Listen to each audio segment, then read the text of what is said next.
miles in this year's 5K. The weather was perfect, absolutely perfect. What is runner's weather to you? Oh, mid-50s. A little bit of sprinkling was actually kind of nice. No sun beating down. It was really, and not too windy. It was beautiful. And that's Carmel native Bob Smith, who had finished the 5K Saturday morning. A police officer in Evansville in hot water for an incident last weekend during a celebration for fellow officers. Chris Davis reports. Whether he was playing or being serious, the other officers took it seriously when they say Anthony Stevenson, a cop in Evansville, pulled a pistol on 3 officers following a celebration Sunday at the Fraternal Order of Police building. According to a press release from Evansville PD, he owned up to what he did in a phone call that was recorded. Stevenson turned himself in Friday on a charge of criminal recklessness. The other officers who were there say he was quite drunk.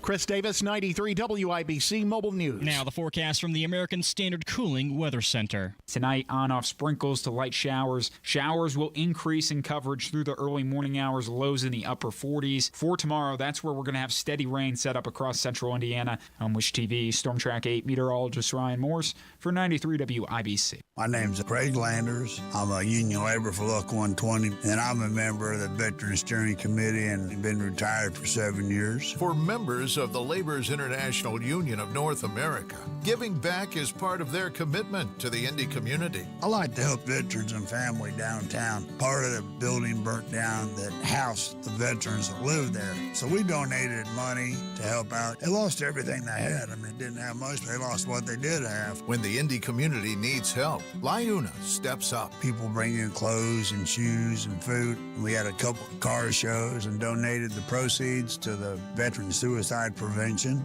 This is Chris Brickey, Business Manager of Labor's Local 120. While all our members are skilled, highly trained men and women, we are also your friends, neighbors, Little League coaches, and volunteers here in Indy. Pretty good to help them guys out. That's a good feeling to help people out. We build Indy for good jobs and stronger communities. We are LIUNA Local 120. To protect his family from disaster, Steve used his camera phone. Done. By taking pictures of his important documents, Steve can always have them stored online. Learn more simple disaster prep tips at ready.gov. A message from FEMA and the Ad Council.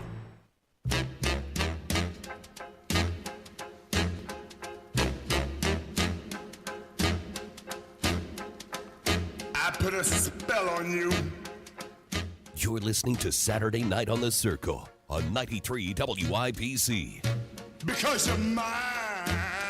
Welcome back to the show, ladies and gentlemen. This is another edition of Saturday Night on the Circle, where I'm your bespectacled curmudgeon, Ethan Hatcher. Happy to announce that the spell appears to be breaking with the office of Lieutenant Governor Micah Beckwith, as the shine seems to have worn off after his election, and he is now disappointing many, wading into one controversy after another. We'll cover that in the first segment, and also coming up next, we'll talk a little bit about Indianapolis roads and their utter collapse. You'll never believe who the Indy Council says is being tasked with repairing your roadways. We'll cover that next. And then in hour 2, don't miss Tony Kinnett, who is going to come on to the show, and he'll give us his grade rating for Donald Trump and Mike Braun's administration after the first 100 days in office, as well as give us a little details on the scandal that is brewing in South Bend regarding some grade changing that's been going on in the school district.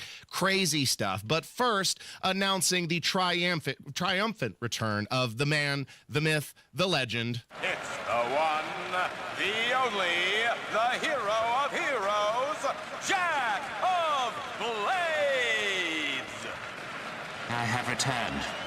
After an eternity away from you all, Jack of Blades is back. Producer Jack back to the board, beep, beep, beep, beep, pushing the buttons and doing the things to make the show function. Tell us, Producer Jack, where were you this time? Were you out visiting your brother in Texas once more?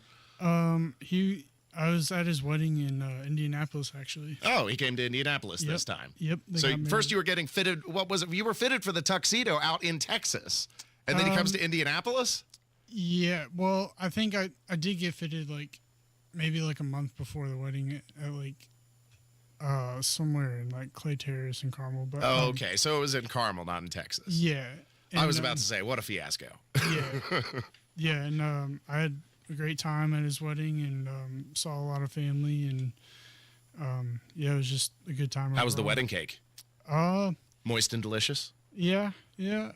Like I heard their cake wasn't very good, but that's not a good way to start off the relationship. Yeah, the cake sucked. The wedding was great. The family were fine, but the cake was terrible. Yeah, but other than that, like the dinner and was good and solid. So Excellent. Well, I'm glad they cooked the chicken breast correctly, and you made it back safely to return to the airwaves with us once again. This week, we're going to start off the segment talking about the scandal that Lieutenant Governor Micah Beckwith has embroiled himself in. Now, believe it or not, Producer Jack, this was worthy of national news attention, was the kerfluffle that he waded himself into. This was in response to a bill that passed through the Senate, mind you. So the Republicans already winning on SB 289, and then here comes Micah Beckwith, who wants to chip in with his 2 cents regarding a criticism that Democrats had offered of the bill. And in so doing, Micah Beckwith construes the 3/5 compromise in the Constitution as a great idea. Oops. Oops. I would like to share with you the 3/5 compromise is not a pro-discrimination compromise. It was not a pro-discrimination or a slave-driving compromise that the founders made. It was actually just the opposite. It was a compromise that the North made with the South. At the time, there were basically 13 independent nations. They had not really created a constitution. They were sort of a European Union-esque nation, and they were saying to the pro-slave states, hey, if you want to count your slaves to have more representation in Congress, we're not going to let you do that, because they knew that that would codify things like slavery into our nation. And the North stood up to the South, and they said, we're going to, if you're going to count your property, because the South says, hey, this is our property, but we want to count them in the congressional representation. We want to count them in the census. At the time, there was 30,000 people would equal 1 member of Congress. And so they said, we're going to count our slaves. We're going to get more members of Congress in the South. The North said, you can't do that. So what they came back to the South, and they said, fine, if you want to count your property, your slaves, as whole people, we're going to count our property. We're going to count our tables. We're going to count our chairs. We're going to count all the stuff that we have in our house. And the South said, well, you can't do that. And they said, well, you're doing it with your property. We're doing it with our property. So what they did is they came up with a 3/5 compromise. They said, you will only get 3/5 of a vote when it comes to your slave. And what that did, it actually limited the number of pro-slave representatives in Congress by 40%. This was a great move by the North to make sure that slavery would be eradicated in our nation. They knew what they were doing. Hey, pal, you just blowing from Stupid Town? Okay, so there's really a lot to unpack there in that 1.5-minute clip. And mind you, the video that he uploaded to Twitter went much longer. But the central argument being made there is that not only was the 3/5 compromise a good idea, but it was also instrumental in laying the groundwork for removing the institution of slavery from the United States. This could not be further from the truth, Producer Jack. I mean, for Micah Beckwith to be engaging in this level of ridiculous revisionist history is absolutely preposterous, because, like, look, the 13 colonies at that time, every single one of them had legalized slavery in some form. So it's not this northern free states versus southern slave states. It was all 13 colonies had legalized slavery in one form or another. So it wasn't the abolitionists versus the slave traders. It was strictly relating to representation and apportionment of government, at which time the slaves were caught up in the conversation. And then also, slavery didn't furthermore end in the United States for, what was it, another 70 or more years after the implementation of the Constitution and the 3/5 compromise. So no, Micah Beckwith, this was not neither a great idea, nor was it instrumental in the ultimate abolition of slavery in the United States. He's engaging in revisionist history, and he understood when making that video the negative attention that it would receive from media figures, and that, I believe, was part of his quest. Now, of course, Mike Braun has responded to this controversy, and he said that he didn't like it, wouldn't say it, and also had another somewhat ironic piece of advice for the lieutenant governor. But first, we'll roll the clip. So, I definitely wouldn't have used that characterization, and I don't like it. I'm a believer that you better start thinking about what you're saying before it comes out. So I'll leave it at that. I think that you don't want to make headlines the wrong way because it takes away from the substance of what you're trying to do in general. So that'll be the end of my comment on it. Ironic.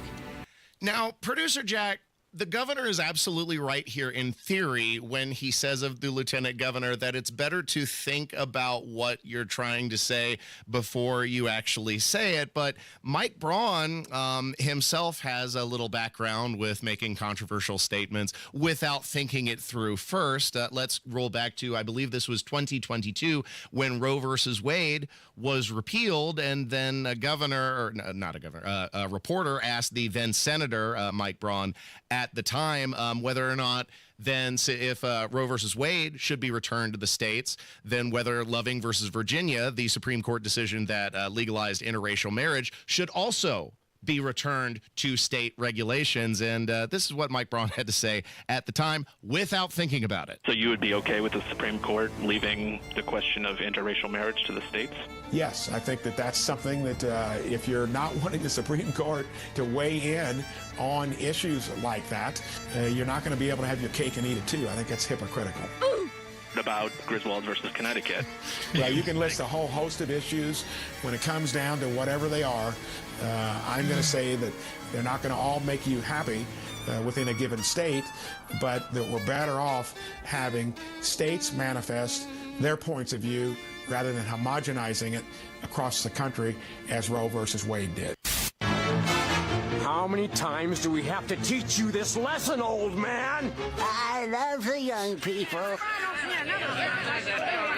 So when it comes to making incredibly unwise, short-sighted, poorly thought-out statements, Mike Braun, Micah Beckwith are both two peas in a pod. However, what does differentiate the two, I will say, is that after making that statement, Mike Braun very quickly walked it back and said, whoa, wait, that's not what I meant. I don't think interracial marriage should be overturned. I was caught off guard, et cetera, et cetera. And he admitted he was wrong.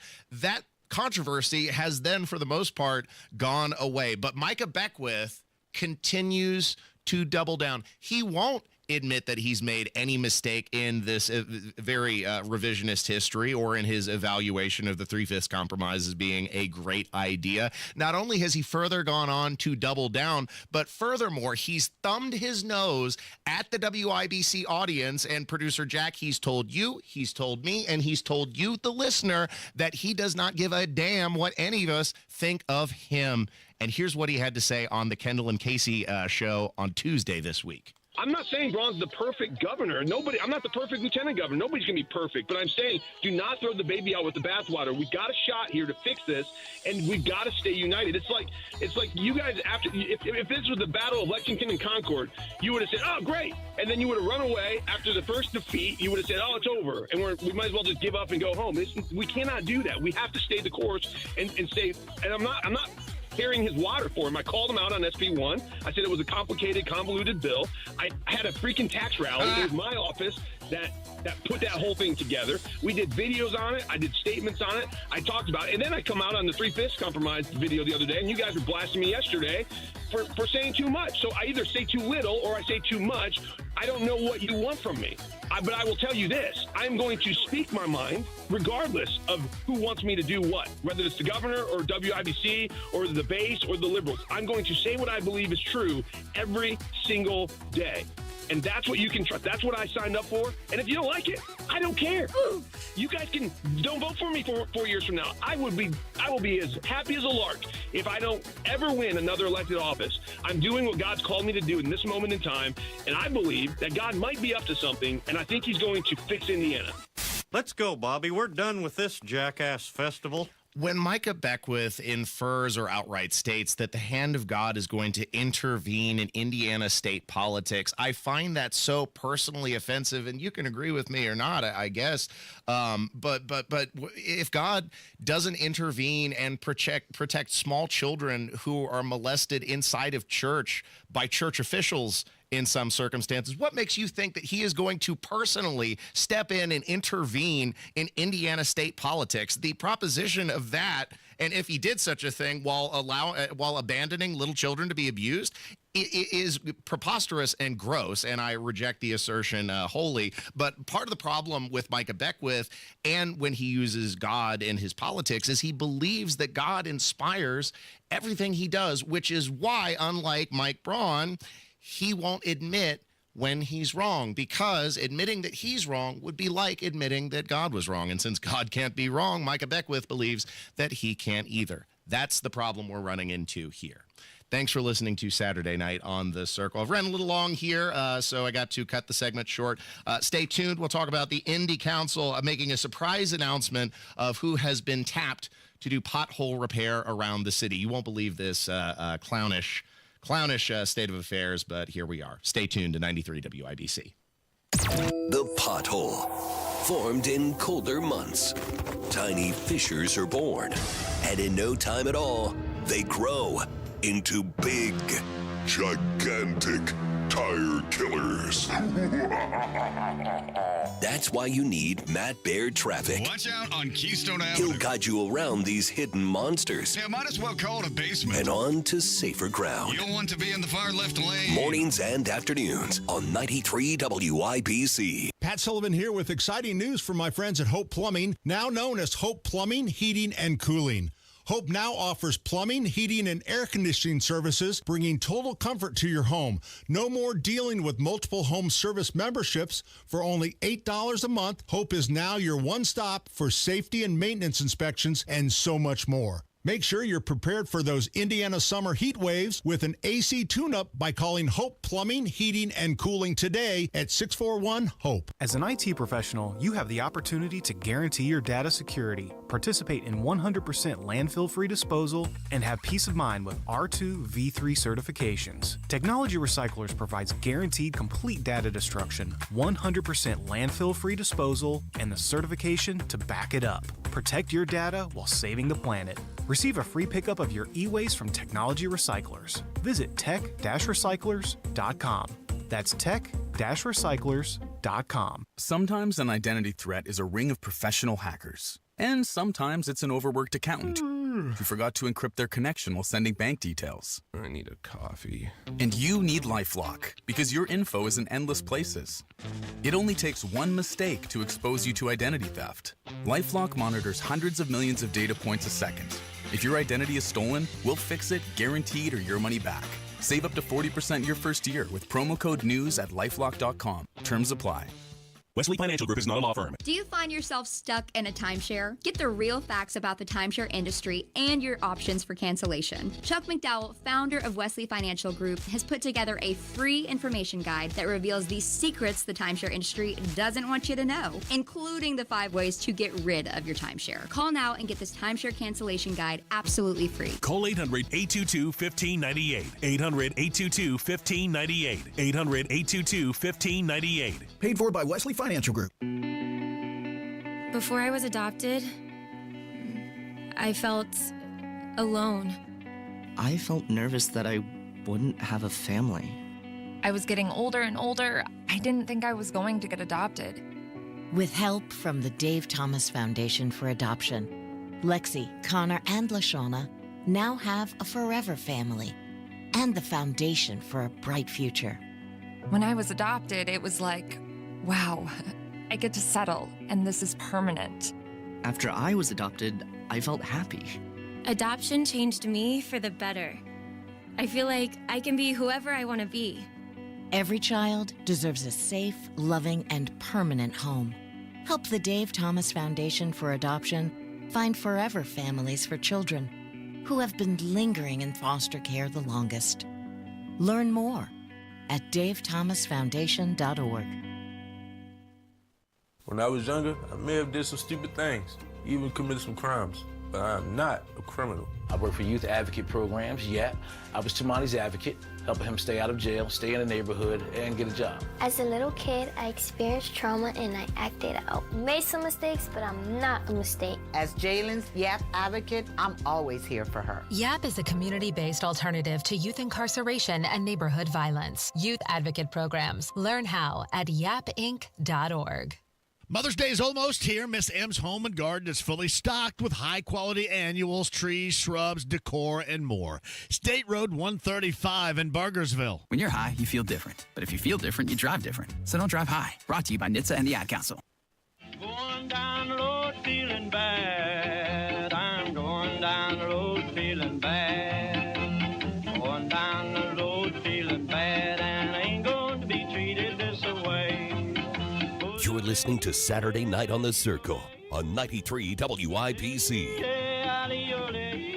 Welcome back to 93 WIBC. We're unfortunately on the streets of Indianapolis. We are all forced to suffer with crumbling infrastructure while Indianapolis wastes away its dollars on pet projects while ignoring the repair of the roads. They shrug their shoulders and say, well, it's because of the funding formula that prevents us from fixing the potholes, which is not true because they have millions to invest in hotels. They have $30 million to invest on a pedestrian bridge. Now, at one point, producer Jack, this was over at the IUPUI campus or in the vicinity there. It's a bridge that crosses White River and joins the west side to the central part of Indianapolis.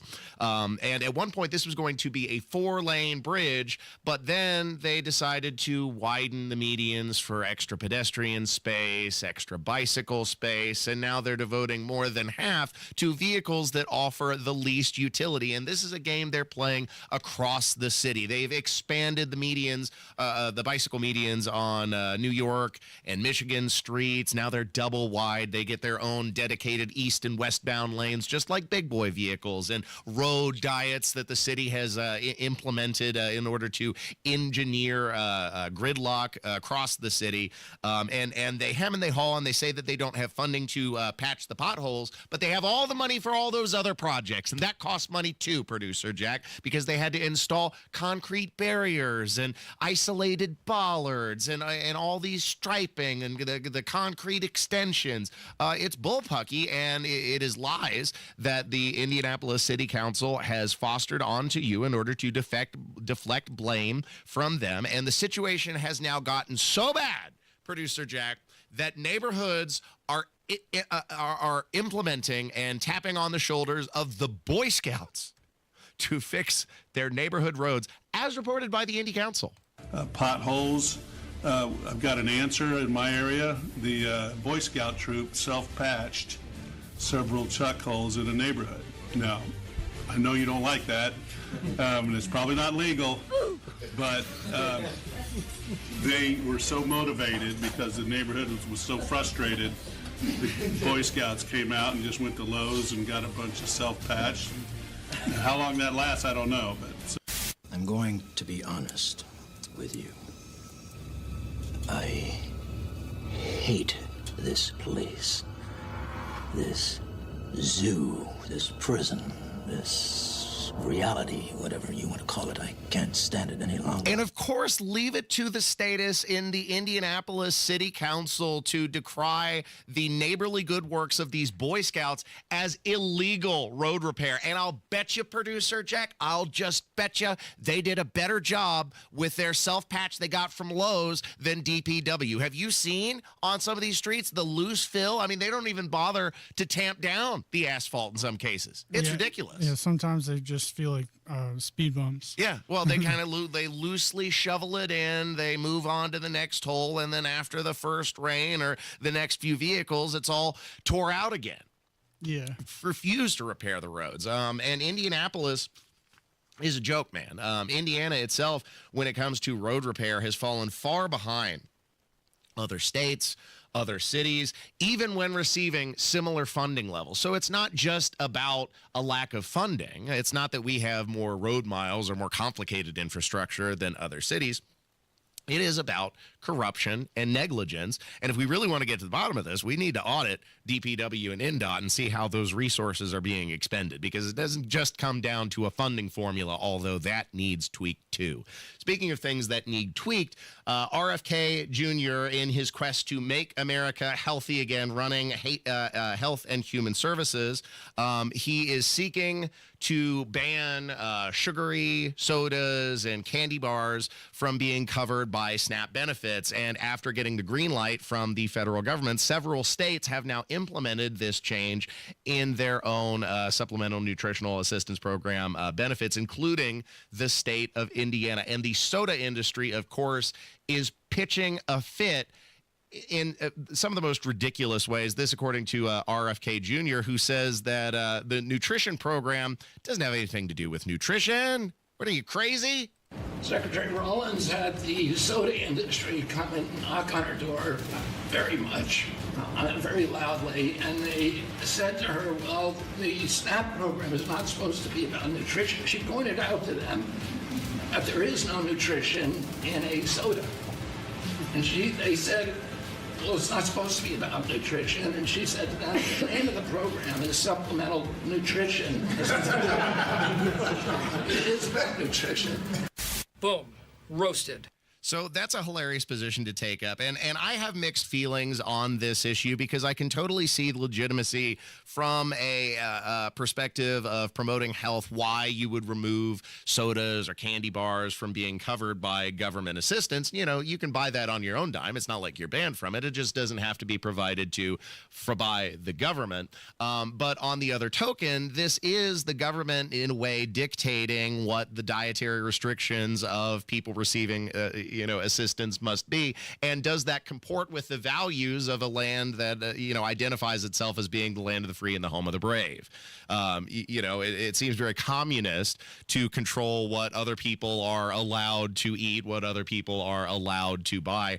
And it also falls in line with some of the restrictions and some of the regulations that we see in the socialist European Union, because in the European Union, their health care is covered, is provided for by the government. That means the government does have a greater stake in dictating what their citizens are allowed to consume. That's why they have tighter regulations when it comes to artificial colorings, when it comes to sugar content, when it comes to chemicals that are allowed to be put into food that just don't exist here in the United States, because they are more socialist. So in a way, we are emulating the policies of socialism by kind of mirroring that with the way assistance is distributed in the SNAP program. So I think that's interesting. And then also, it's kind of perverse to be, in a way, punishing poorer citizens by, quote unquote, condemning them to eat healthier foods.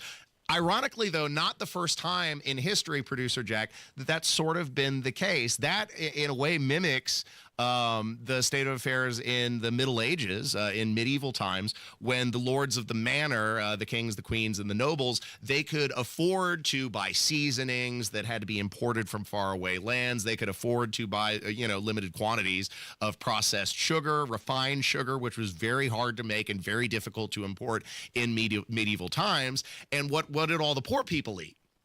Well, in a way, they had a better diet than the nobles and than the kings and the queens, because they were eating all the unhealthy food that they could afford because they were wealthy, and it was the peasants who had to eat the root vegetables and the fish that they they fished for themselves from the stream, from the animals that they hunted in the wilderness and the woods.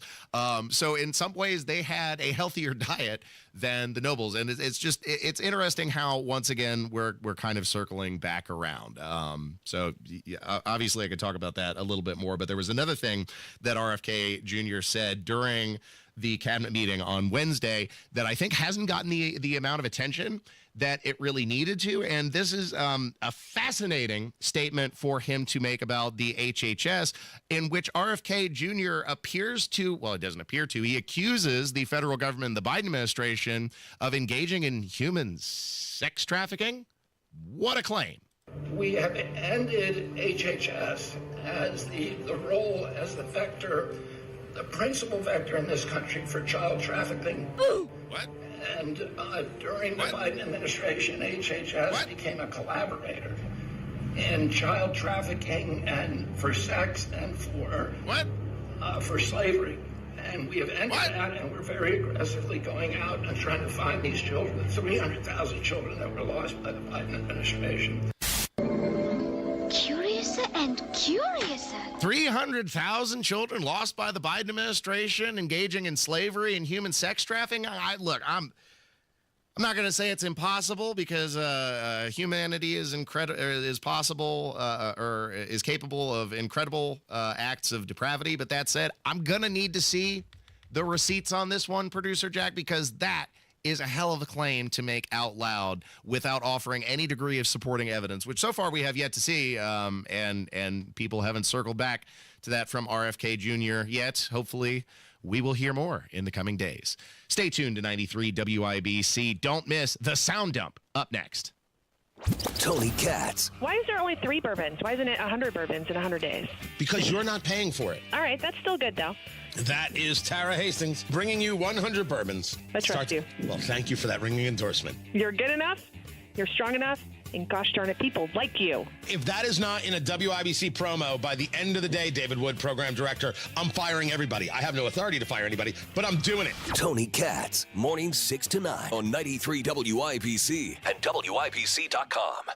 Everyone's talking about Galaxy Concrete Coatings and their transformation, like business owner Brian. Yeah, Galaxy was great. We have a business where a lot of the service techs are working out in the field, and they'll come in and they'll have even some mud or something on our shoes. So if we're having a meeting, I needed a flooring that could stand up to that, but still look good as an office setting. Well, if you own a home or a business, Galaxy Concrete Coatings got you covered. Galaxy was great to work around our schedule. They were able to come in on a Saturday, and the job was completed over the weekend, and we were back in business, so we didn't miss a step. Lots of styles to choose from, 4 times stronger than epoxy, and it comes with a lifetime warranty. It's very nice looking. It's very durable. Really makes the room stand out and shine. Click on GalaxyConcreteCoatings.com now. That's Galaxy Concrete Coatings. And remember to like us on Facebook. Galaxy Concrete Coatings. We're out of this world. Galaxy was quick to respond. They were quick to give us a solution and quick to get it completed as well. And they're going to take care of you. Mother's Day shopping is easy at Cynthia's Hallmark. It's Terry Stacy. Not only Mother's Day, but graduation gifts too. First, take advantage of Cynthia's tote sale featuring huge 17 by 16 quilted totes in beautiful spring colors, just $9.98 and 20% off everything you can fit inside. Some exclusions apply. Ronaldo jewelry in Greenfield is the perfect gift for graduation and Mother's Day. Every piece of Ronaldo jewelry is thoughtfully designed to tell a story. A beautiful personal gift for sure. Lemon Lavender is one of Cynthia's best-selling product lines, full of the perfect spa day products to pamper mom, from silky satin pillowcases to Sheet Dreams face masks. And Cynthia's carries super silky, soft lounge shirts and pants in trendy colors and patterns. Add a pair of microwavable slippers or Warm Pal plush for the perfect gift. Lots of gift ideas for gardeners, too. Shop locally owned Cynthia's Hallmark for Mother's Day, 116th and Allisonville Road, 116th and Brooks School Road, 96th and Lantern Road, and in Greenfield. This hour on 93 WIBC is powered by Miss M's Home and Garden, Johnson County Spring Nursery Headquarters. Fox News, I'm Roger Stern. President Trump's out with a budget blueprint which cuts $163 billion in domestic spending, and it increases defense spending to $1 trillion, though some Republicans are balking. Senate Armed Services Committee Chair Republican Roger Wicker says the plan does not boost Pentagon funding enough, saying in a statement the budget would decrease President Trump's military options. Fox's Jared Halpern at the White House. Perhaps the world's best-known CEO is stepping down as leader of Berkshire Hathaway. The 94-year-old Warren Buffett was speaking to about 40,000 people in a Nebraska arena and surprised everyone when he said he's ready to step aside at the end of the year. Fox's Jill Nato. America is listening to Fox News.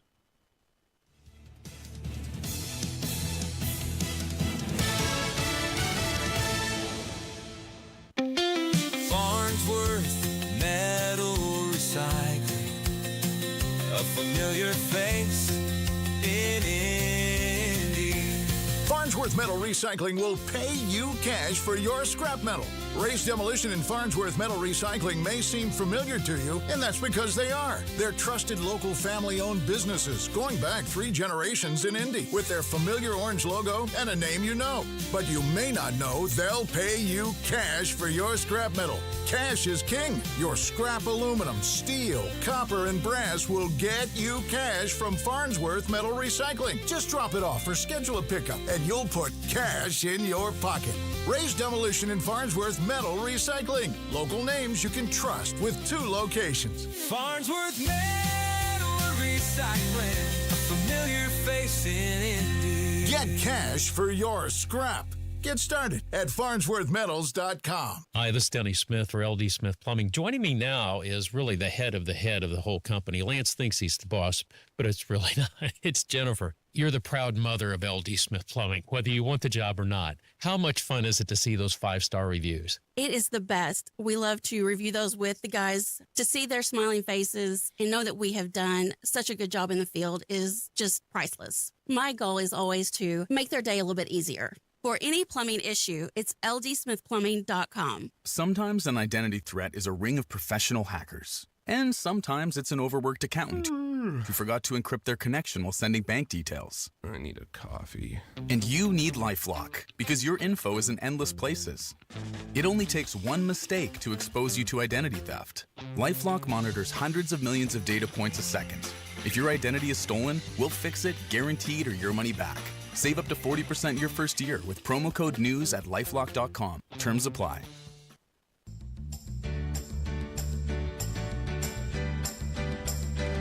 You're listening to Saturday Night on the Circle on 93 WIPC. Your love.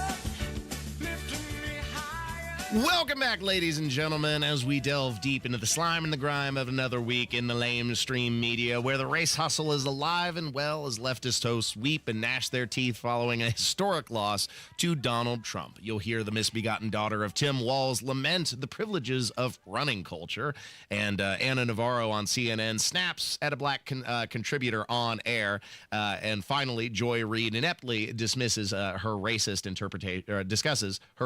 interpretation of world history, and you'll hear it all for this week's edition of The Sound Dump. I'll take you for a ride. I'm a garbage truck. It's the Saturday Night Sound Dump on 93 WIPC. I take you to the dump.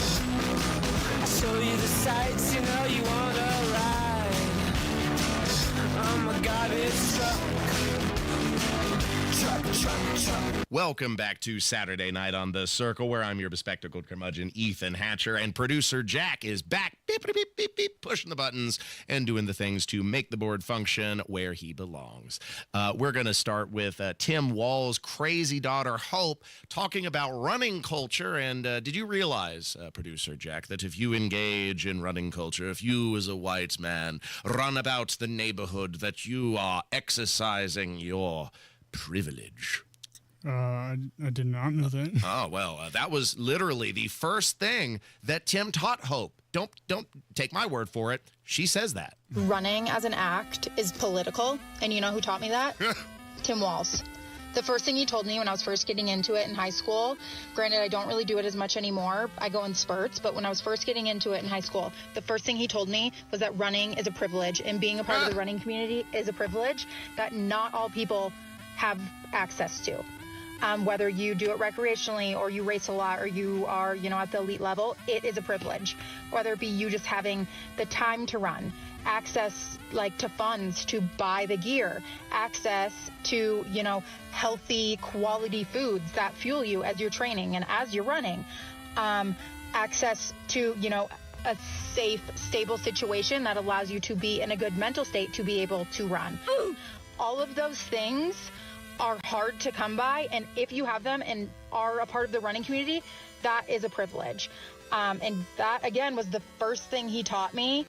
Mental illness is a political identity and always has been. This is how we know that Hope Walz has never, ever watched a single episode of Cops, producer Jack. You know how I know? Because if she did, she would know that rich, poor, white, black, Latin, Asian, whatever, everybody runs from the police just the same when you're on an episode of Cops. So yeah, running culture is a privilege, and only the privileged individuals can engage in it. What bunkum and bullpucky, but it is this racial identity and victimhood has so infested their very identity that it's all they can talk about. Here's Ana Navarro. This was a clash that she got on CNN, a back and forth with another contributor, Sher Michael Singleton, over the immigration policy, and they had to cut to break right in the middle of the segment because she lost her ever-loving mind.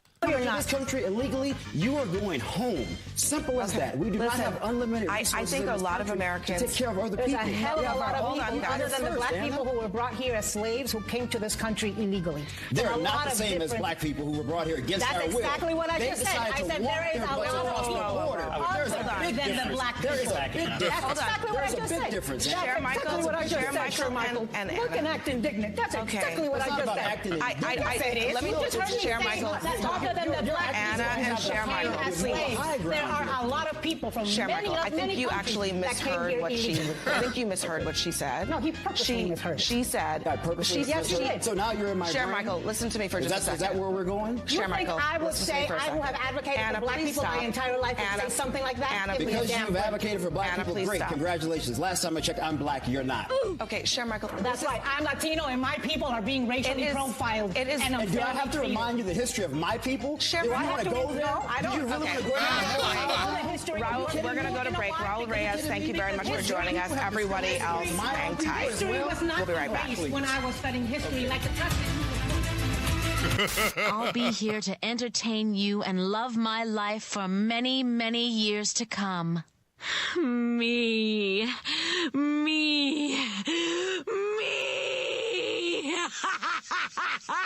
Good old Ana Navarro making it all about her, something that, of course, Joy Reid is very familiar with. And here she was discussing her ignorant assessment of world history, her very racist interpretation, where she says that the Roman Empire, of course, collapsed due to lack of diversity. Each community on earth.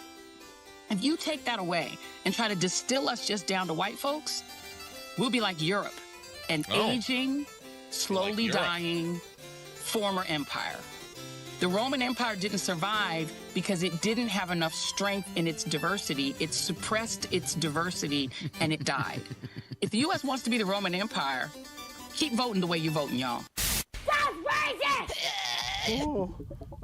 So she can muse about the failure of Europe, the collapse of Europe. It's a dying empire. Who'd want to be part of Europe, even as millions of people try to immigrate legally or otherwise to Europe from around the world? But that's neither here nor there, producer Jack. Let's actually compare it, though, to a real-world implementation of this sort of ideology. Here was a woman who bought into the race hustle and had been led to believe that if she left the evil, racist, white empire of America and went to Ghana in Africa, that she would find a place at home. And this was her lived experience that seems to differ drastically from the picture Joy Reid would try to paint. But y'all, I'd rather go back to America and deal with the racism in America before I sit here in Africa and deal with the bullshit robbery, the bullshit fraud, the bullshit scams,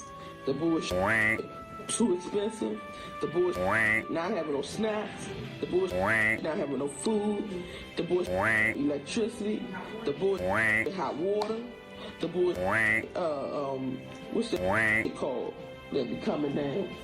The bush animals and scorpions outside the house. It's big ass spiders.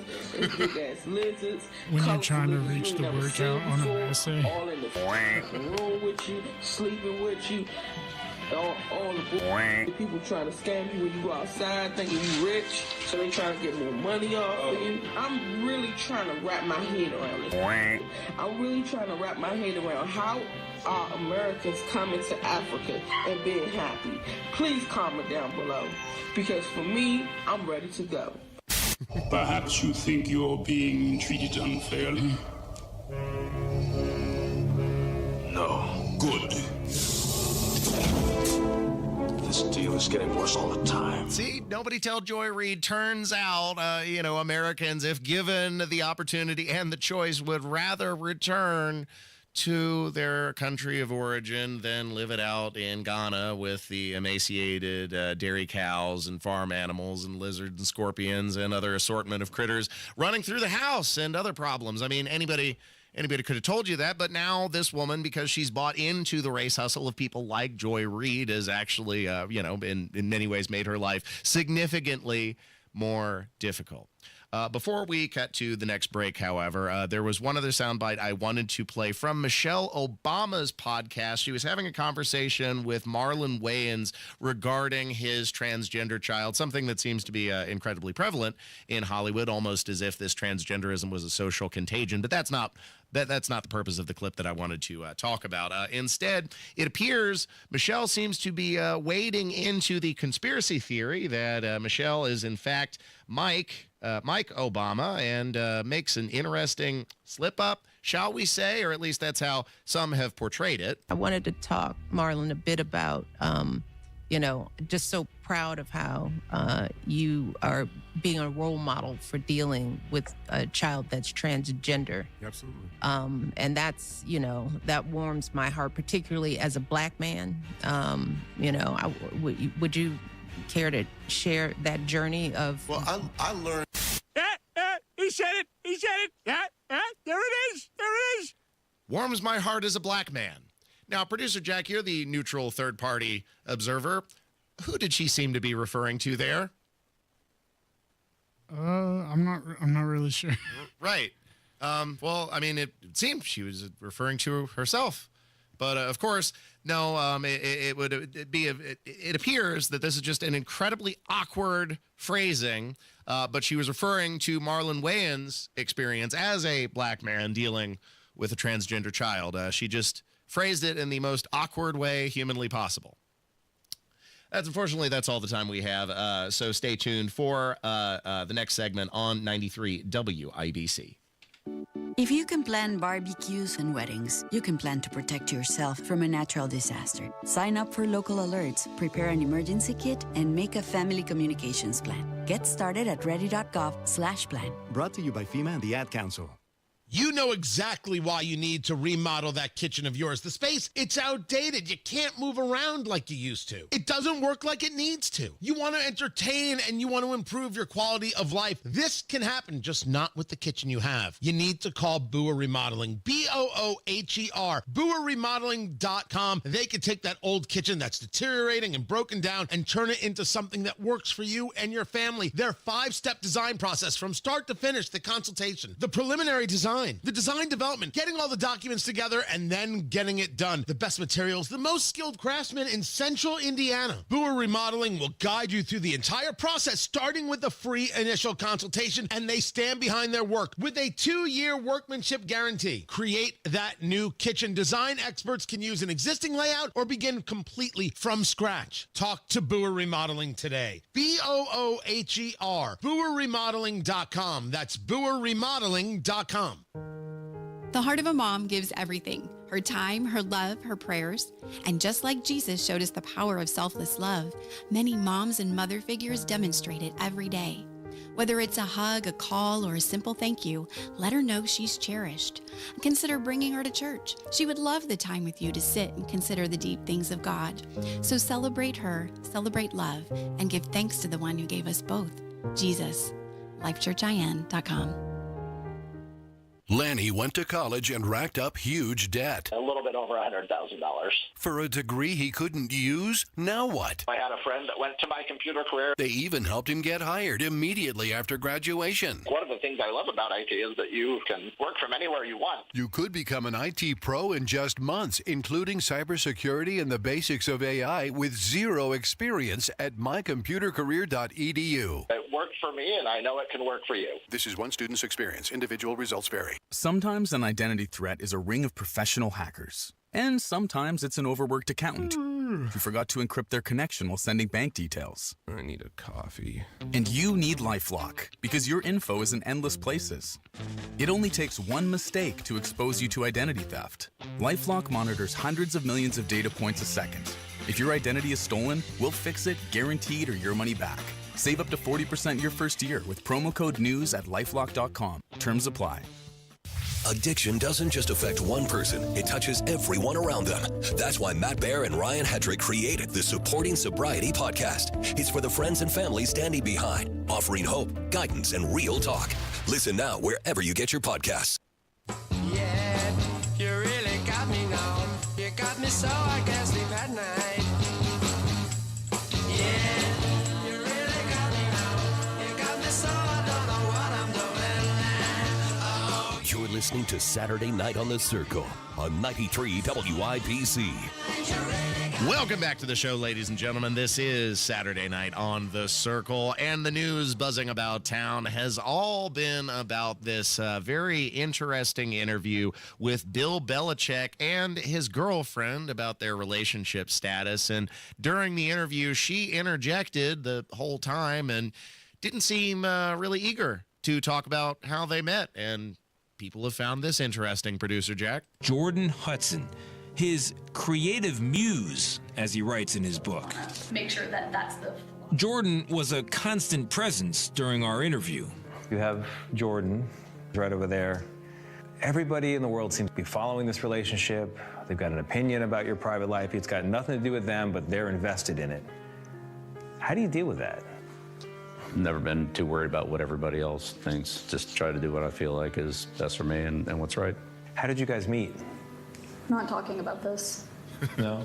No. It's a topic neither one of them is comfortable commenting on. They bought their tickets.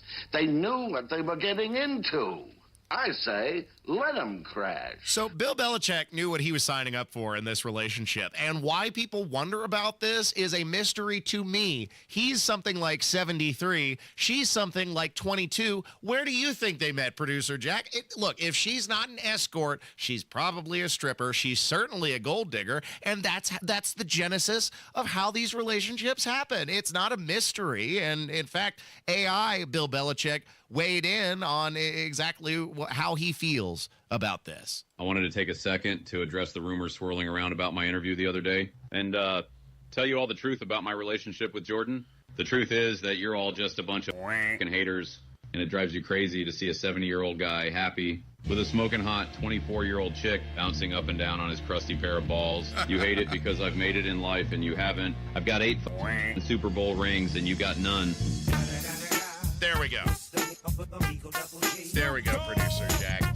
He is a man who is living high on the hog.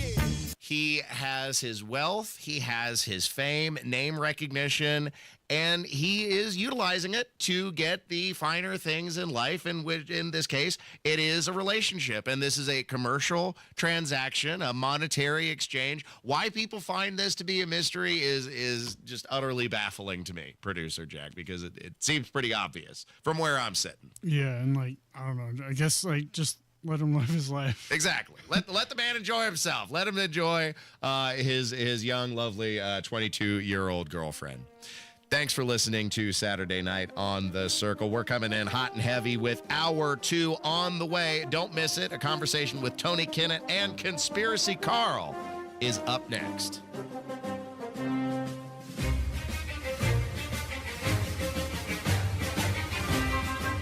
Hello, my name is Nate Clancy. I'm with Labor's Local 120. I've been with Labor's Local 120 for over 40 years now. For members of Labor's International Union of North America, giving back is part of their commitment to the Indy community, like helping the Soapbox Derby.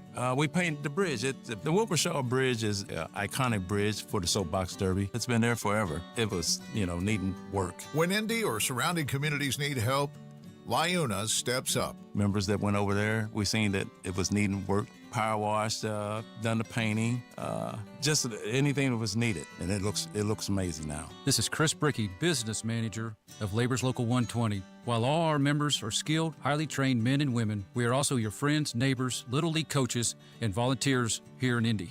Here at the local, I like volunteering in the community. Just every little bit helps. I really got a real joy in doing that. We build Indy for good jobs and stronger communities. We are LIUNA Local 120. You love spring in Indy, so don't spend it painting. Do what your neighbor Mike did. He called Rhino Shield. Our home is basically a contemporary, and we just started noticing that the paint was just fading and just looked like garbage. We had received a postcard from Rhino Shield, and we decided to take a look at it. Rhino Shield's formulated for our specific climate here in Indiana. The process with Rhino Shield and their crew, they were just very conscientious. We had problems in the past with painters. They leave debris and everything. Well, we didn't have that with Rhino Shield. Way better than paint, backed by a 25-year warranty. Right now, get the guaranteed protection of Rhino Shield for 15% off the regular price. The thing about Rhino Shield, the heat gain has been reduced, and we save $70 a month. You don't hear that about any type of paint. Here's Rhino Shield's Shane Smith. This offer is limited, so call me at 888-RHINO-41. That's 888-RHINO-41. Don't paint. Don't vinyl. Go Rhino. Paint your house again. Rhino Shield. Johns Hopkins University has found that just mild hearing loss doubles your risk of dementia, so hearing loss isn't something to ignore. But hearing aids are so expensive and ugly. Not anymore. Meet Audion Hearing. You can get nearly invisible hearing aids without a prescription starting at $98 a pair, and they're ready to use right out of the box. Rated the best hearing aids of 2025 by Forbes Health, and with over 1 million customers, Audion is easy to trust. Visit audionhearing.com. That's AUDIEN hearing.com. From the moment our eyes met, I knew it was love at first sight. She had such a playful sense of humor. And when I look in that sparkle in her eyes, I just melt. My folks always said to find the girl I can't live without. And my heart says she's the one. So I'm going to Pierce Jewelers in Carmel for that perfect diamond engagement ring. Nothing says I love you more than an engagement ring from Pierce Jewelers. She pierced my heart. Now I'm going to pierce hers. Shop local. Shop smart. Shop Pierce Jewelers. Broadcasting from the Technology Recycler Studios, this is Indy's Mobile News. 93 WIBC. WIBC HD1 Indianapolis. The news starts now. $1.7 trillion. I'm Roger Stern, Fox News. The White House released President Trump's 2026 budget plan aiming to cut spending on many government programs. He released his proposed 2026 budget this week, promising the golden age, but he's being pressed about the future of his tariffs. The president says he is not worried about recession and thinks we'll have, quote, the greatest economy in the history of our country. President Trump's proposed $1.7 trillion budget promises more than $100 billion in cuts to non-defense federal spending. It increases spending at the border, coupled with cuts to foreign aid. Fox's Matt Finn with the president in Florida. The man known as the Oracle of Omaha, Warren Buffett, shocking shareholders today, saying he's ready to retire. Fox's Jill Nato reports.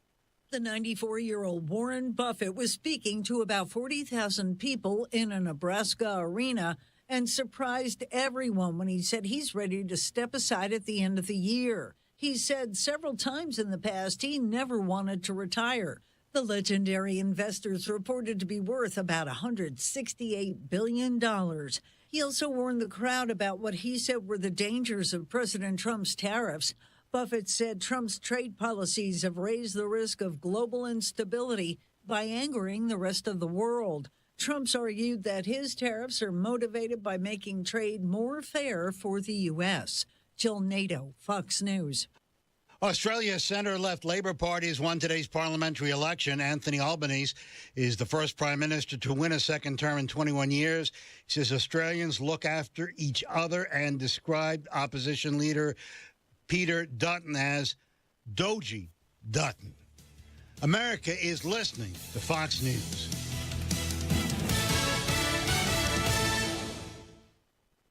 Stay on top of the latest forecast with America's Weather Team in the palm of your hands. Here's the latest from America's Weather Center. It's Fox weather updates throughout your busy day, every day. That heat's going to be out there for one more day. Temperatures being 30 degrees above average. Put the power of over 100 meteorologists and the worldwide resources of Fox in your hands with the Fox Weather Podcast. Precise, personal, powerful. Subscribe and listen now at foxnewspodcasts.com. Connect to Fox News Audio on the Fox News app. Listen to hear your favorite hosts like Brian Kilmeade, Jimmy Fallon, and Guy Benson standing up for what's right, live and via podcast. Just click listen, then swipe right and hear the latest news updates on your time. And scroll down to hear the latest podcasts from Fox News. And it's even easier to listen in the car with Apple CarPlay and Android Auto. Get programming alerts and notifications. Fox News Audio is on the Fox News app. The Voices America trusts. Download it now. Voice of America. 93 WIBC Mobile News. On the level, on the go. Laying the groundwork for midterms. I'm Jarrett Lewis. Here's what's trending this hour. Democratic Congressman Andre Carson from Indianapolis at a town hall Friday. So Democrats are fighting back, so much so that Trump has scrambled and walked back his proposal. Why? Because we're fighting back. Carson joined by Democratic Congresswoman Katherine Clark from Massachusetts, where they talked about recent federal employee cuts by DOJ and funding freezes. A police officer in Evansville in hot water for an incident last weekend during a celebration for fellow officers. Chris Davis reports. Whether he was playing or being serious, the other officers took it seriously when they say Anthony Stevenson, a cop in Evansville, pulled a pistol on 3 officers following a celebration Sunday at the Fraternal Order of Police building. According to a press release from Evansville PD, he owned up to what he did in a phone call that was recorded. Stevenson turned himself in Friday on a charge of criminal recklessness. The other officers who were there say he was quite drunk. Do you know your chances of experiencing fragility fractures, which stem from osteoporosis? Worldwide, we have 1 fragility fracture occurs about every 3 seconds. And the cost to treat such fragility fractures is more than the cost of a cardiovascular infarction event, breast cancer, and a stroke combined. Rachel Surowick, a Purdue biomedical engineering assistant professor in Indianapolis, says 1 in 2 women at a certain age are at risk of osteoporosis, while it's 1 in 5 for men. I'm Jarrett Lewis on the level, on the go, and on WIBC.com. Now the forecast from the American Standard Cooling Weather Center. Tonight, on-off sprinkles to light showers. Showers will increase in coverage through the early morning hours, lows in the upper 40s. For tomorrow, that's where we're going to have steady rain set up across central Indiana. On Wish TV, Storm Track 8 meteorologist Ryan Morse for 93 WIBC. So what's in the bag today? Yesterday's leftovers? Another lunch meat sandwich? Well, go ahead and pull up a rock and settle in for a half hour of I wish I was eating something else. Or you could be eating something else, or someplace else. If you're brown bagging it at the corner of 30th and Shadeland area, drop over to His Place Eatery for 30 minutes of why didn't I know about this place sooner? Nothing fancy, not a lot of frills. They save that for the quality of the meal. Like ribs that fall off the bone, southern fried chicken, sides that will cause your taste buds to thank you into tomorrow. Put that in your brown bag and eat it. Better yet, bank the bag. Go to His Place Eatery at the corner of 30th and Shadeland, or the newest location off 86th and Ditch Road. Your dirty boots and work clothes are welcome here. His Place, your place for lunch. Go to hisplaceeatery.com to learn more. 1 in 6 seniors faces the threat of hunger, and millions more live in isolation. Drop off a hot meal and say a quick hello. Volunteer for Meals on Wheels by donating your lunch break at americaletsdolunch.org. This message brought to you by Meals on Wheels America and the Ad Council.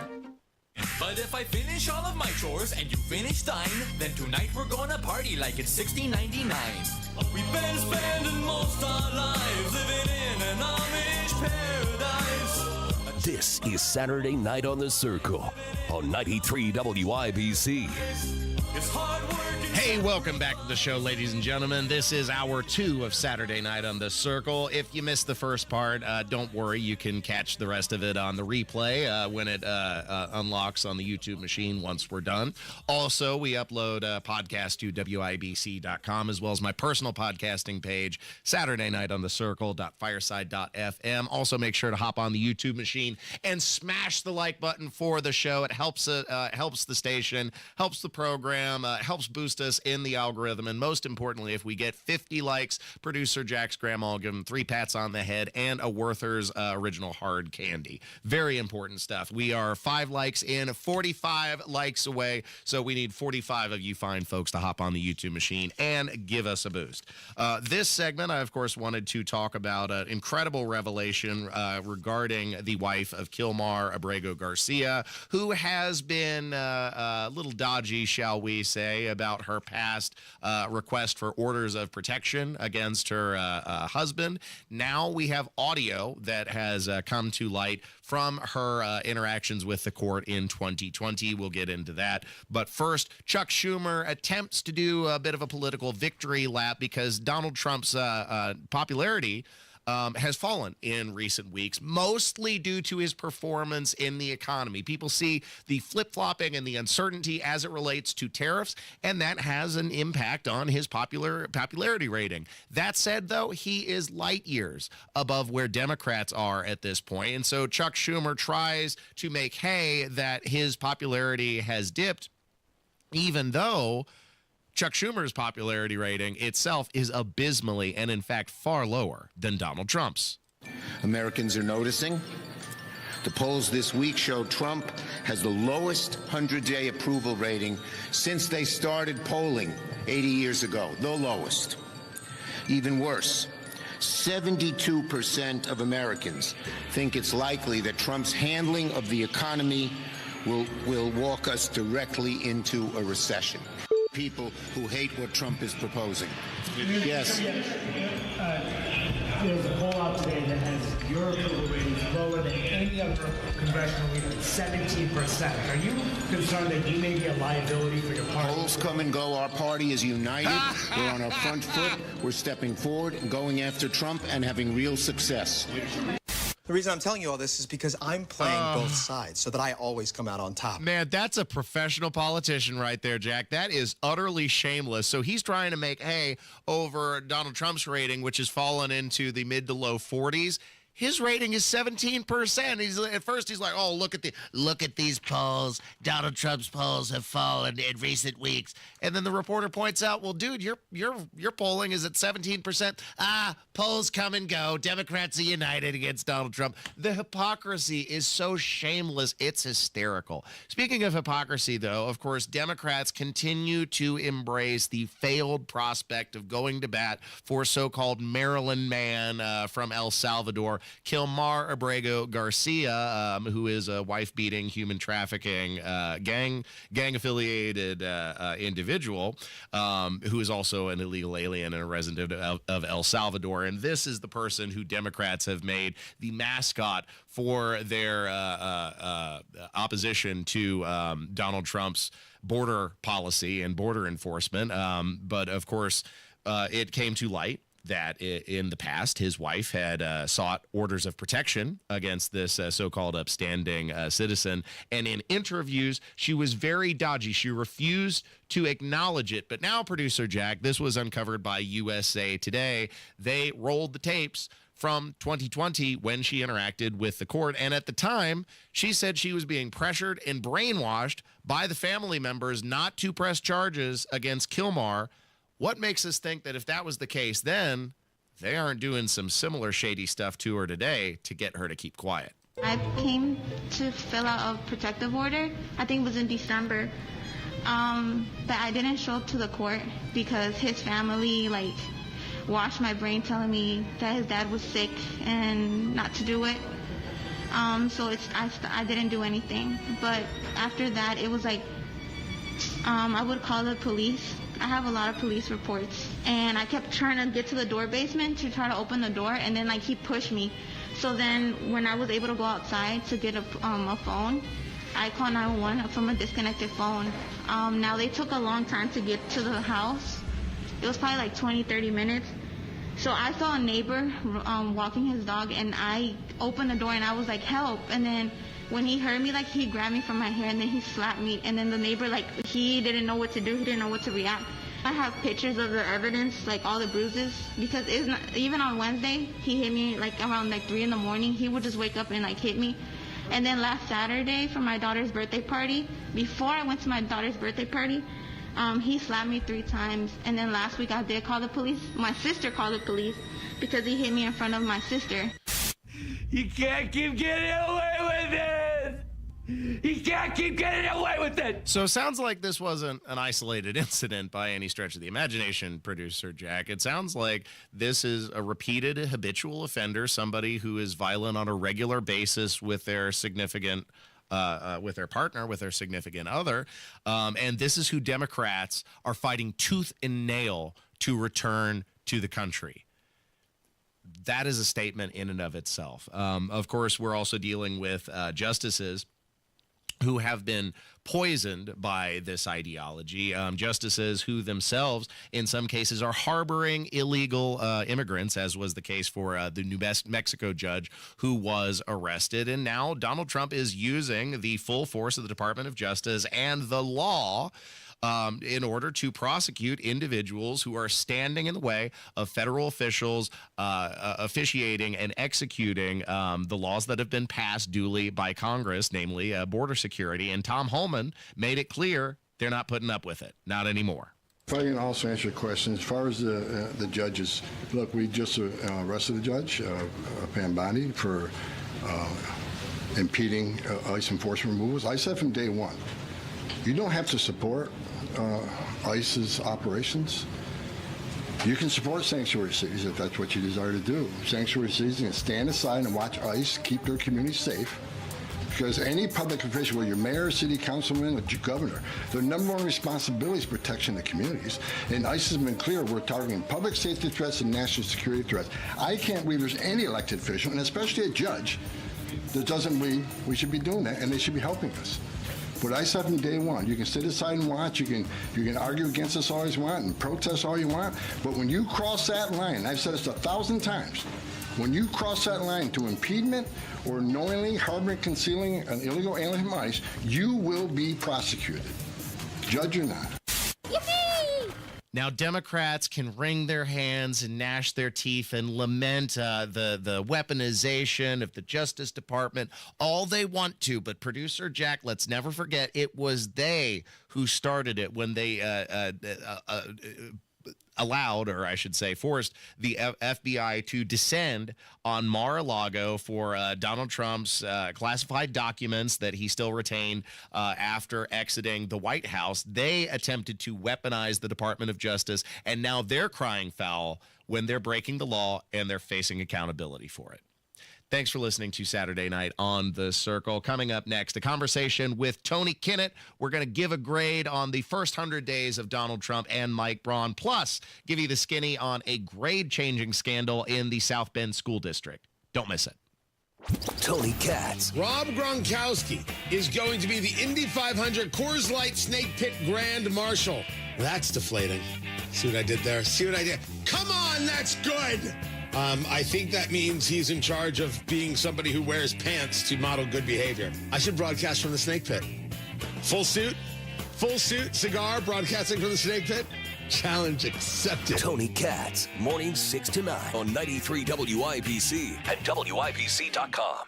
Hey guys, it's Rob for my friends at We Grow Hair Indy. You know the Indy 500 is coming up. Lots of hats out there. For me, I say, why wear a hat when I have hair, thanks to my friends at We Grow Hair Indy. Call my friends at We Grow Hair Indy for your free evaluation today at 317-522-2995. That's 317-522-2995. Or visit WeGrowHairIndy.com. That's WeGrowHairIndy.com to see how other people have been able to ditch their hats and get their confidence back with a brand new head of hair. Get your hairline back, whether it's multi-unit hair grafting or their Artist Robotic FUE. We Grow Hair Indy has every proven solution to restore your hair. Go to WeGrowHairIndy.com right now to get a free evaluation. WeGrowHairIndy.com. Call today, 317-522-2995. That's 317-522-2995. And tell them Rob sent you.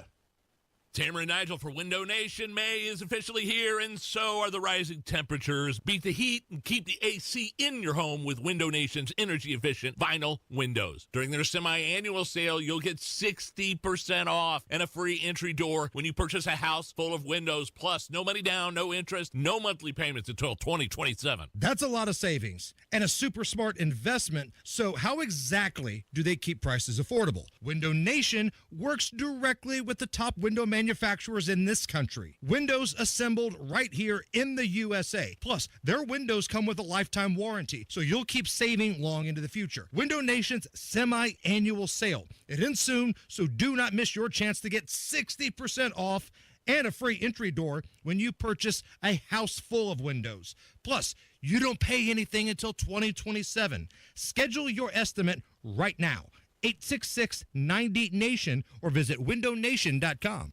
Military veterans and active duty service members, you could become a certified cyber warrior with just 12 weeks of training at My Computer Career. Cybersecurity specialists are in high demand, and IT pros with these skills often enjoy abundant opportunity and a great lifestyle. Protect our people, liberty, and treasured institutions from cyber threats. SkillBridge and other VA benefits are available to those who qualify. Learn more at mycomputercareer.edu/CWP. That's mycomputercareer.edu/CWP.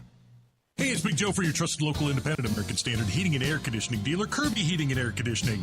Owner Robert Kirby thinks his team's expertise and low-pressure approach enhances the customer experience. We give our customers options, whether it be repair or replacement, which type of equipment they want to use for comfort, efficiency. So we'll give multiple options for our customers, and they can pick the best option for them. Join the Kirby team at KirbyHeating.com. Kirby Heating and Air Conditioning is your trusted local independent American Standard heating and air conditioning dealer. Teachers shape the future. Right now, in a classroom somewhere in the United States, there's a teacher inspiring a future scientist who'll make preventing pandemics their life's work. Sharpening the mind of an aspiring environmentalist who'll help combat climate change. And generating possibilities for a student who'll be the first in their family to graduate college. Explore a career that leaves a legacy you can be proud of. Teach. Learn more and receive free support at teach.org. Mother's Day's almost here. Sundown Gardens is fully stocked with high-quality annuals, trees, shrubs, decor, and more. 186th Street and Spring Mill Road, sundown.gardens.com. The Indianapolis Public Library. More than just books. Visit your local branch today.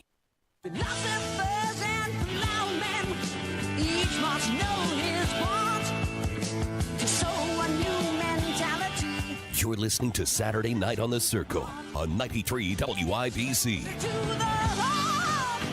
Welcome back to Saturday Night on the Circle. I'm your Bohemian Codger, Ethan Hatcher. The podcasts are uploaded to WIBC.com and Saturday Night on the Circle.fireside.fm. Plus, you can hop in the YouTube chat 7 to 9 every Saturday night while we stream the show live.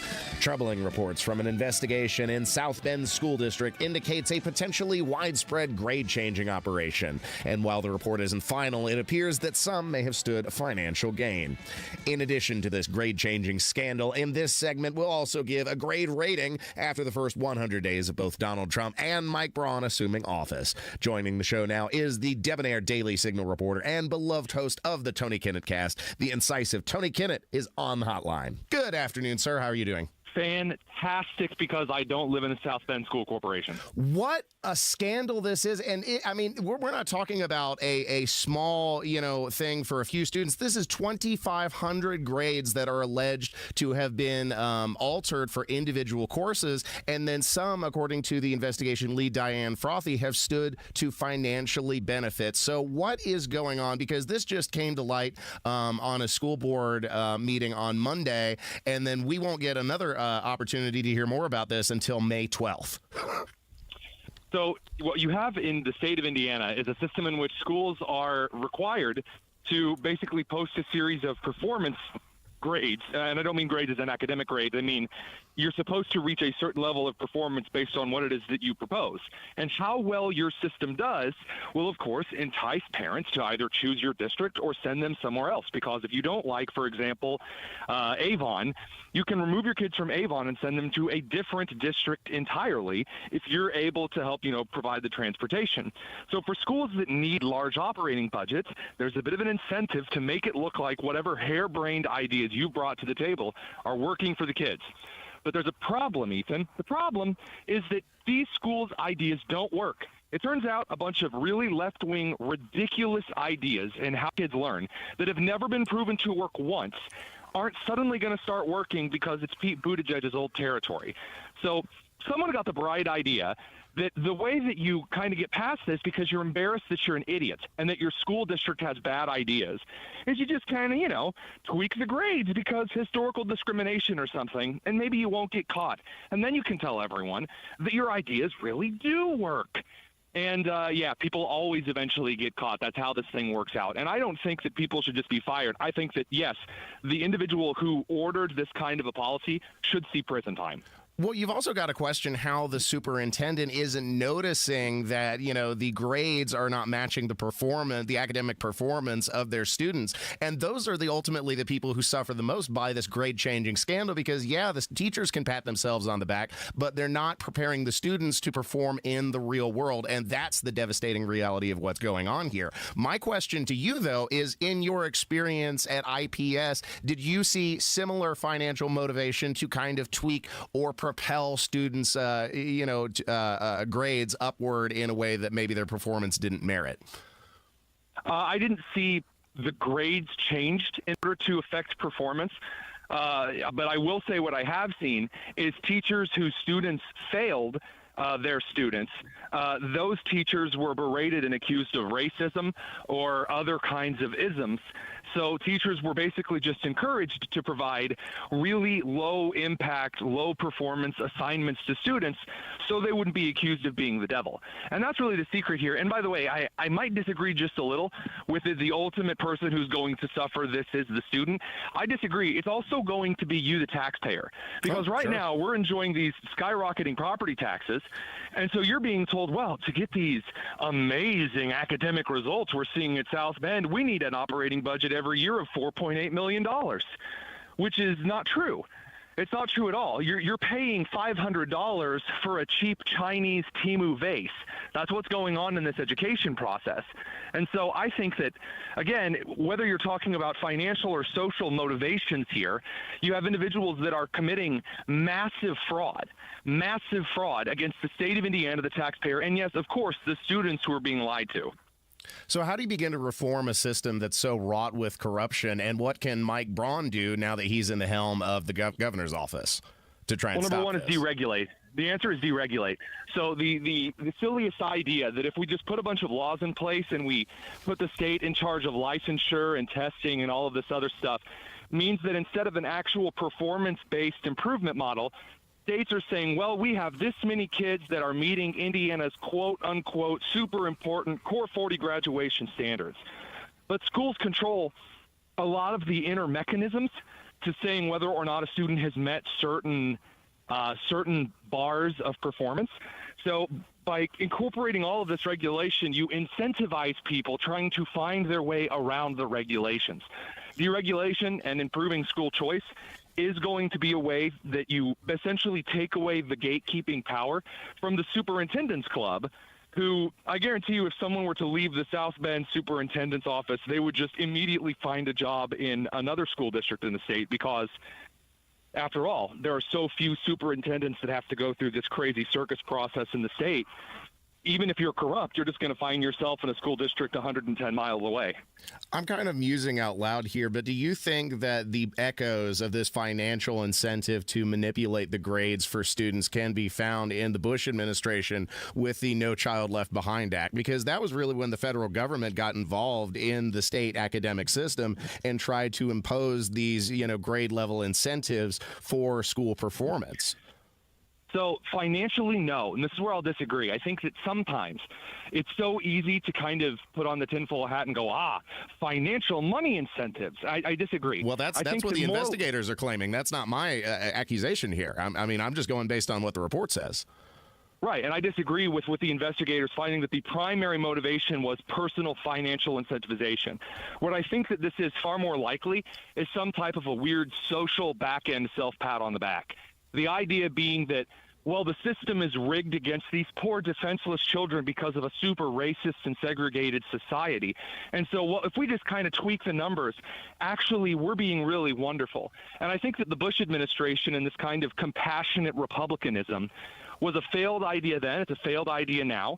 Because the idea, again, it's like the foreign policy side of it. If we just built a democracy in the Middle East, in Iraq, well, the people naturally want freedom and liberty and love and faith and friendship. So if we build it, then it'll be fine. And that's not how that works. And it's the same in education. Well, what if we just require students in schools to be passed up to the next grade?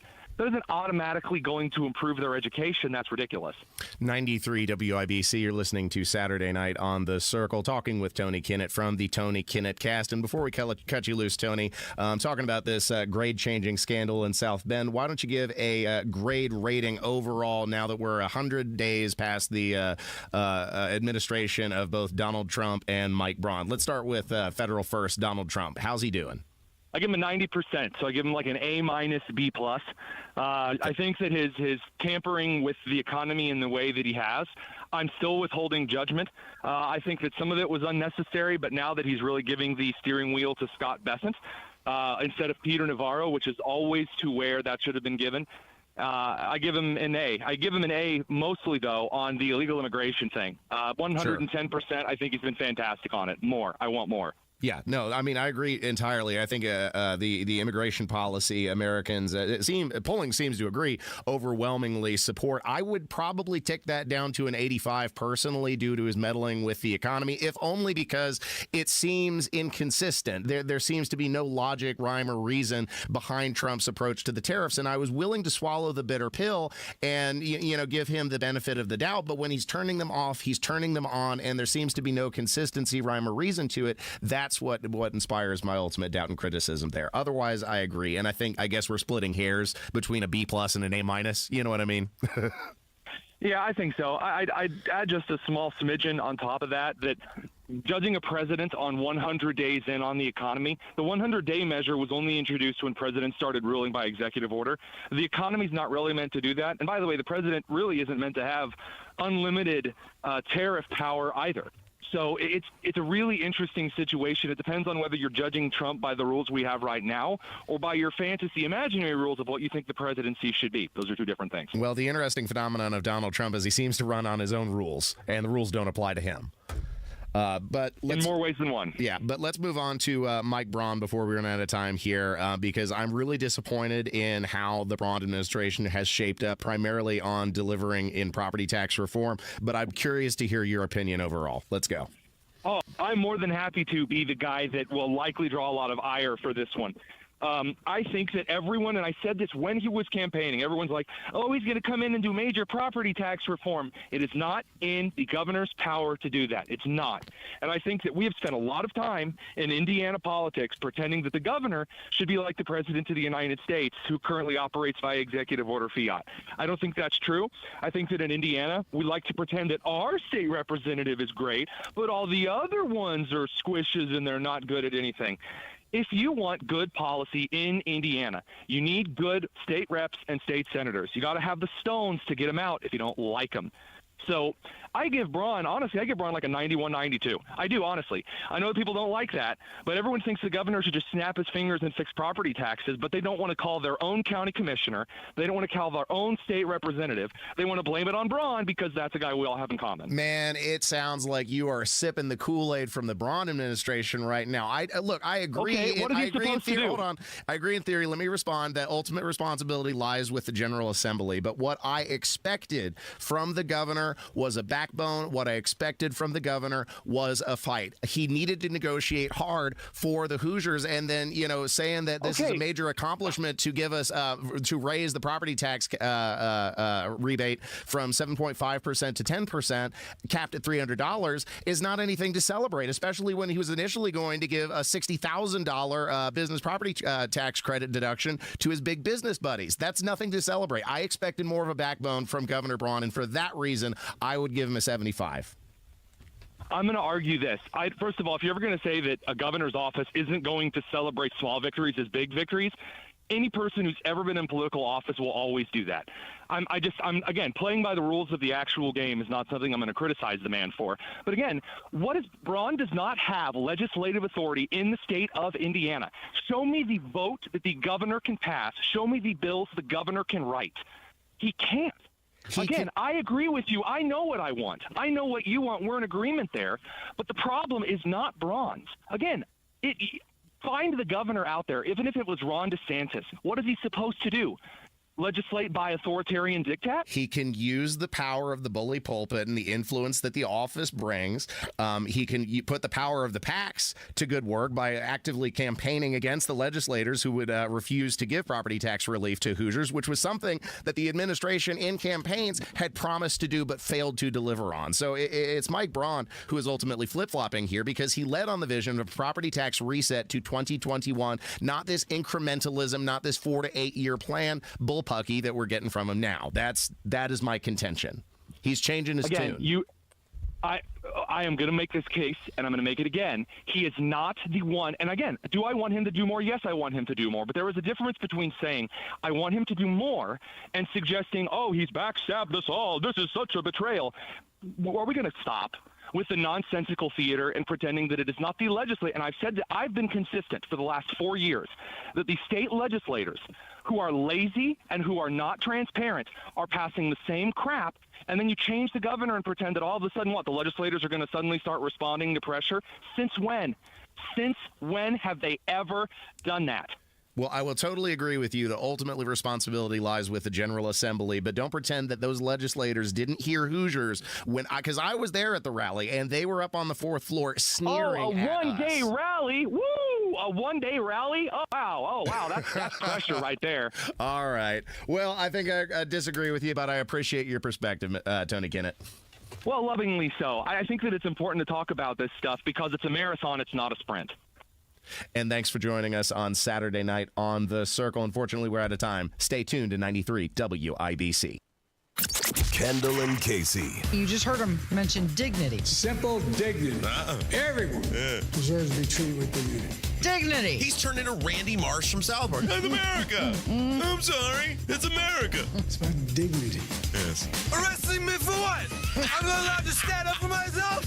I thought this was America. Kendall and Casey, weekdays 9 till noon on 93 WIBC and WIBC.com. Sometimes an identity threat is a ring of professional hackers. And sometimes it's an overworked accountant who forgot to encrypt their connection while sending bank details. I need a coffee. And you need LifeLock because your info is in endless places. It only takes one mistake to expose you to identity theft. LifeLock monitors hundreds of millions of data points a second. If your identity is stolen, we'll fix it, guaranteed, or your money back. Save up to 40% your first year with promo code NEWS at LifeLock.com. Terms apply. Hey, this is Denny Smith for LD Smith Plumbing. Lance Smith joins me right now. No, we're not related, but I'd be proud to call him my son, my uncle, my cousin, whatever. Lance, welcome to the studio. Hey, thanks for having me. All right, sump pumps, they're coming up. You guys, it's probably time to get your sump pump special. You brag on this every year. Yep, it's a real deal. Free primary sump pump with the purchase of a battery backup system. Simple as that. No hidden labor fees or anything like that. 317-927-7186 or ldsmithplumbing.com. Beck Toyota has been sold to the Hubler Automotive Group. But before the Hubler name comes, everything goes. And when Hubler says everything goes, we mean it. Every pre-owned Corolla, Camry, RAV4, Highlander, Tacoma, Tundra, every car, every truck, everything in the showroom, everything on the lot. Need credit? Managers will be on site, accepting applications for immediate review. Plus, Hubler's got you covered. Every Q-certified vehicle includes our 100,000-mile limited powertrain warranty. Before the grand opening of Hubler Toyota, everything goes. It's your chance to save like never before. Don't miss it. When Hubler says everything goes, we mean it. On US 31 South in Indianapolis, across from Hubler Chevrolet. Visit HublerToyota.com. Before the Hubler name comes, everything goes. Warranty on select models less than 9 years old. This hour on 93 WIBC is powered by Sundown Gardens, Hamilton County Spring Nursery headquarters. Fox News, I'm Roger Stern. President Trump's out with a budget blueprint which cuts $163 billion in domestic spending, and it increases defense spending to $1 trillion, though some Republicans are balking. Senate Armed Services Committee Chair Republican Roger Wicker says the plan does not boost Pentagon funding enough, saying in a statement the budget would decrease President Trump's military options. Fox's Jared Halpern at the White House. Perhaps the world's best-known CEO is stepping down as leader of Berkshire Hathaway. The 94-year-old Warren Buffett was speaking to about 40,000 people in a Nebraska arena and surprised everyone when he said he's ready to step aside at the end of the year. Fox's Jill Nato. America is listening to Fox News.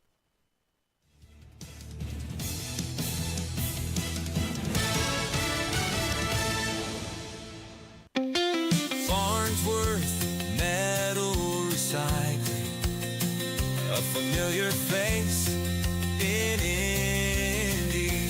Farnsworth Metal Recycling will pay you cash for your scrap metal. Ray's Demolition and Farnsworth Metal Recycling may seem familiar to you, and that's because they are. They're trusted local family-owned businesses going back 3 generations in Indy with their familiar orange logo and a name you know. But you may not know they'll pay you cash for your scrap metal. Cash is king. Your scrap aluminum, steel, copper, and brass will get you cash from Farnsworth Metal Recycling. Just drop it off or schedule a pickup, and you'll put cash in your pocket.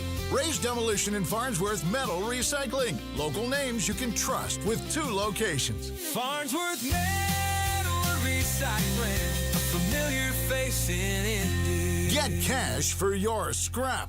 Get started at farnsworthmetals.com. Spring is here, and Dammons is full speed ahead with endless plant production of perennials, annuals, hanging baskets, roses, and planters. Trucks are arriving with fresh trees and shrubs. Dammons' friendly staff is ready to assist you and get you the help you need. So for any of your gardening needs, experience Dammons South on Emerson Avenue and Dammons West on Rockville Road. Dammons Lawn and Garden, Indiana's most complete garden center. Tune in to the Absolute Retirement Planning Show. When retirement comes about, we're now relying on what we have saved to meet those needs. Sundays at 9 a.m. right here on 93 WIBC. Mother's Day is almost here. Sundown Gardens is fully stocked with high-quality annuals, trees, shrubs, decor, and more. 186th Street and Spring Mill Road, sundowngardens.com. Indy Humane. Find your new best friend today. Visit indyhumane.org. We don't need no education.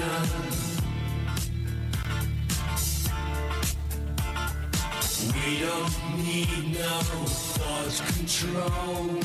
This is Saturday Night on the Circle on 93 WIBC. No dark sarcasm. Welcome back to Saturday Night on the Circle. I'm your bohemian codger, Ethan Hatcher. The podcasts are on WIBC.com and Saturday Night on the Circle.fireside.fm, my personal podcasting page. And we're streaming live on the YouTube machine 7 to 9 every Saturday night. Hop in the chat and join the fun. Often, the government deviously uses the term disinformation to preemptively discredit any criticism of their shifty machinations. They reduce analysis of their march toward authoritarianism as baseless conspiracy theory, though we have less real privacy than any point in history. So who really sows the seeds of disinformation? Legitimate critics or government propagandists? Here to dispel the darkness of statist propaganda is a seasoned guardian against chicanery and mischief. He's the unforgettable producer Carl, who joins us for another edition of Carl's Conspiracy Corner. You're listening to Carl's Conspiracy Corner. The truth is out there. Have you ever seen a commie drink a glass of water? Well, yeah, I can't say I have. The views expressed by Conspiracy Carl are those of Carl and Carl alone. They are not the views of this station or its distributors. I mean, obviously. We return to the recently relocated broadcasting bunker deep beneath the streets of Indianapolis with the one and only producer, Carl. What have you got lined up for us this week, my friend? Bunker exposed by the pothole above us. I don't know. That's how the virus got in. Yeah. It's through leak in the concrete. I don't know how much coverage this got because I certainly didn't hear it aired on any of the stations that I listened to. There have been references to it, but during Trump's cabinet meeting earlier this week, Marco Rubio had this to say. Something else we got out of the business of wasn't widely reported, or maybe it was. We had an office in the Department of State whose job it was to censor Americans. And by the way, I'm not going to say who it is. I'll leave it up to them. There's at least one person at this table today who had a dossier in that building of social media posts to identify them as purveyors of disinformation. We have these dossiers. We are going to be turning those over to these individuals. Me or Elon? We can follow up with the media stuff. Well, we are going to turn over these dossiers to the individuals, and they'll decide whether they want to disclose it or not. But just think about the Department of State of the United States had set up an office to monitor the social media posts and commentary of American citizens to identify them as vectors of disinformation. When we know that the best way to combat disinformation is freedom of speech and transparency. And so that's what we're going to be in the business of doing. We're not going to have an office that does that. That's conspiracy Marco Rubio, conspiracy theorist Marco Rubio. Is that news? I thought everybody knew that was going on during COVID times. Of course we knew that, but the mainstream press and the government official go, oh, that's crackpot ideas. We're not spying on you Americans. Well, that was when our own great Tony Kinnett established the parody account U.S. Ministry of Truth on Twitter, because that's he's a crackpot too. Only trusted media. Okay. MSNBC, CNN, CBS, NBC, and even Fox News can be trusted as reliable sources. So it's just dragging this out into the light for the first time since the Biden administration, is what you're telling us. And how many times are we in the conspiracy theory movement proven right? Clearly, the government doesn't like people speaking out against the narrative. That's what this is all about. The more the government tries to restrict and limit freedom of speech, the more attention is drawn to whatever issue that they're trying to censor, because the American intuition is to uncover whatever is trying to be hidden and covered from their point of view. Well, fortunately for us, most people in the government aren't that bright. Because if you really want to, outside of fraud, if you really want to get somewhere in life, you're a private individual. You do it on your own. You're not going to just sit there and get a check from the government. Is it fortunate, Carl? Because on the other hand, these are the people who are crafting our laws and running the federal administration. So the idea that they're all relatively incompetent is a frightening prospect. That's actually indeed. very frightening. But that is why people need to understand that we, the people, citizens of the United States, but people also of other countries, need to limit the size and power of their governments, because the governments generally are manned, I'm sorry, ladies, but manned by idiots who want to control our lives because they are power hungry. And it's obviously, you can tell I'm very emotional about this subject because we all had to live through COVID. It was a complete nightmare. And whenever you spoke the truth or noticed that something was strangely wrong about what was going on, you were called a person that didn't understand science. Well, now you see the Democrats are going to be trying to flip the narrative as well as their cohorts in the media, because, of course, the executive order from Donald Trump came this week that is now going to defund NPR and PBS, and they'll accuse the Trump administration of attempting to censor state-sponsored media. Well, free speech doesn't mean you get funded by somebody. I mean, if they want to go out and speak, they are certainly free to do so. And if it requires money to do so, it is their responsibility to go find the funding. It is not the responsibility of the American taxpayer to fund their speech. Also, largely because usually their funding, because of where it's coming from, is statist. It's usually that is supported by the government itself. So it's not speech that you generally should trust in the first place. Well, and you want to talk about media with a bias and a slant to it. Anything that comes out of NPR or PBS has a specifically leftward slant to it. Even Bill Maher and other Democrats have admitted that it's got a little bit of bias in their coverage. Yeah, and I have said this before. Even commercial television is biased towards the states for multiple reasons. One, it's the licensing as well. But as we've discussed in previous episodes, a lot of corporations are basically just proxy little governments. People that sit on the boards, they're very friendly to the government, so their news angles tend to be tilted towards the state. So even commercial enterprises, people need to be suspicious of their narratives as well. It's healthy for a people to question narratives, and that's why the First Amendment is so important, because that is where you get the truth. So I'm going to agree with Marco Rubio. The best way to fight disinformation is to have free speech, not to silence it. Well, even this show, of course, has a political bias. I don't think it's any secret that most of the coverage on this program is viewed through a conservative and libertarian lens. But we don't hide that from you at any point. We are very open and honest about our perspective and then our willingness to entertain you with disclaimer on it. Right. Exactly. I don't see a disclaimer on CBS News that, hey, don't trust this, because actually CBS is owned by Paramount, which is a movie studio. And what do movie studios do? They put out movies. They're fiction. Well, and then we also found out, of course, through the Department of Government Efficiency, that a lot of these news organizations were receiving millions of dollars in subscriptions from the government. So, if that doesn't financially incentivize you to provide a certain amount of bias to your coverage, I don't know what does. If I may revisit a little of 2020 and 2021. Oh, no, not the COVID times again. I got PTSD, Carl. No, don't take me back. Let's remember 2 weeks to flatten the curve. Misinformation. The government knew darn well that that's not how it was going to play out, that they were going to lock us up in our homes for 2 weeks and then we were all going to get let out. They had deeper plans. And how do I know this? Because you can find this on YouTube, even YouTube, where they like to silence a lot of the people with different voices. Even on YouTube, you can find the organizations that planned this all out, a future pandemic and how it would play out. So, no, they knew that after 2 weeks, we weren't going to be let free. And one of my favorite, and I put this on the rundown, remember when the FDA, the Food and Drug Administration, tweeted out that, hey, you guys aren't horses, y'all, when they were referring to ivermectin, because word was getting out that ivermectin was very helpful in treating people that had COVID, particularly those people that were afraid, and they had very good reason to be afraid to go to the hospitals because people were dying. So people that were searching out other alternatives to help themselves recover from COVID were seeking out ivermectin. And what did the FDA say? People that take ivermectin's for animals. It's for horses.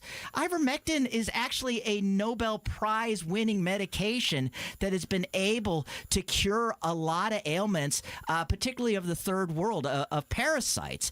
And yet the FDA itself was putting out misinformation, disinformation, and, as I would say, malinformation. And that's why people elected Donald Trump, because now we're getting all this information is getting exposed. The inner workings of government that Democrats thought they were going to have a monopoly over for the next 4-8 years or whatever. They thought they would steamroll over Donald Trump, and they were in for a rude awakening reckoning, and that reckoning is now coming due. Well, I can applaud a million times what Donald Trump is doing, but what I worry about is what happens after Donald Trump.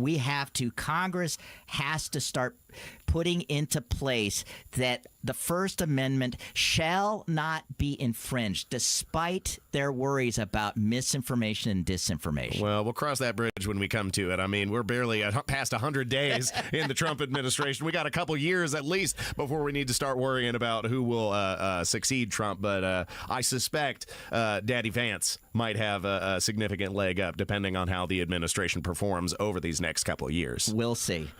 Thanks for listening to Saturday Night on The Circle, another edition of Carl's Conspiracy Corner. Thank you, Carl. Thank you very much, Ethan. Stay tuned to 93 WIBC. More on the way. You let him try violin because you love him. And if you love him that much, love him enough to make sure he's buckled up and in the back seat. Find out more at nhtsa.gov/the right seat.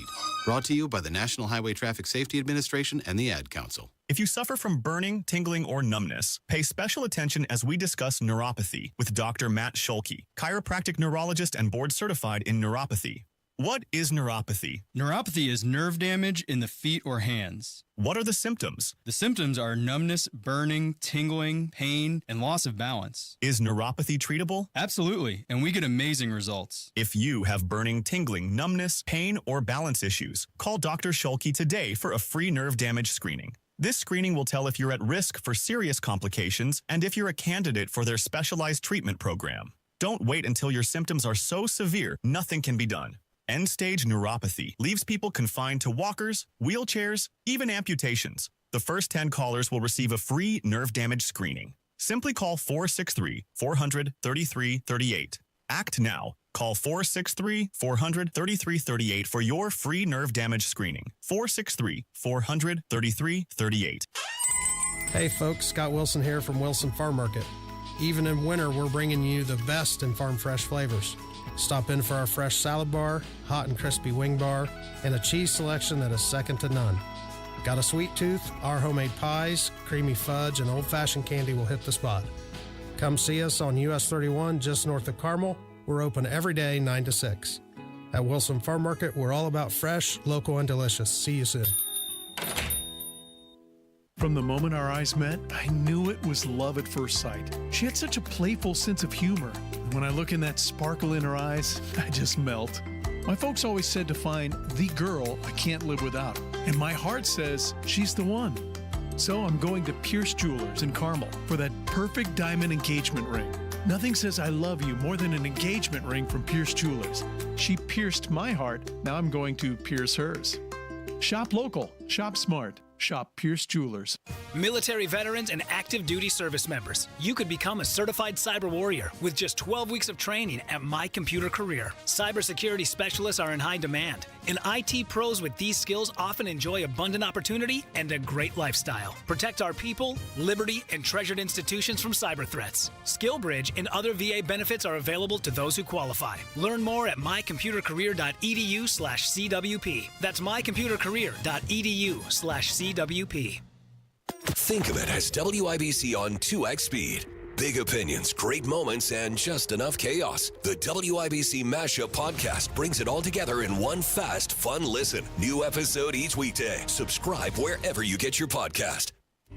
But if this ever-changing world in which we live in makes you give it a cry, say live and let die. This is Saturday Night on the Circle on 93 WIBC. Welcome back, ladies and gentlemen. Wrapping up things here on a Saturday evening. The final segment of Saturday Night on the Circle. Check the podcast on WIBC.com or Saturday Night on the Circle.fireside.fm if you missed a moment of the show. Producer Jack, this week on Wednesday, I subjected myself to the global phenomenon so you don't have to suffer. I'm referring, of course, to the Minecraft movie. I saw a screening with my lady friend on Wednesday, and mercifully, we were exempted from what many have come to know as the common chicken jockey experience in the movie theaters. Usually it goes something like this. Oh, here it comes. He's going to say it. Chicken jockey. Game's called 3-Card Monty. Who wants to play? Mom, can you come pick me up? Come out with your hands up. I'm making the demand here. Sir, second plane is at the tower. Guys, this isn't what Steve would have wanted. He would have wanted us to kill that minimum wage worker. Why are you the way that you are? I hate so much about the things that you choose to be. Fortunately for my screening producer, Jack, there were no live farm animals. There were no tossing of popcorn, no drinks. Everybody was calm in the theater. That's great to hear. Have you seen Minecraft movie yet? No, but I've heard about this like chicken jockey. Yeah, trend. it's the meme. It's the trend. I neither found the movie to be as bad as some has advertised, but it was also far from as funny or lighthearted and enjoyable as some had painted it to be. It was right there in the movie. It was just a bad movie overall, and most disappointingly, I don't think it embodied the creativity of Minecraft. Not like the Lego movie did. Lego movie, much better creative movie about blocks. Yeah. Unfortunately, that's all the time I got, ladies and gentlemen. I'll leave you with my parting words of wisdom, as always, wherever you are, whoever you're with, whatever you're doing. Remember that life is a state of mind. I'm out next week, but I will return the following weekend. See you then.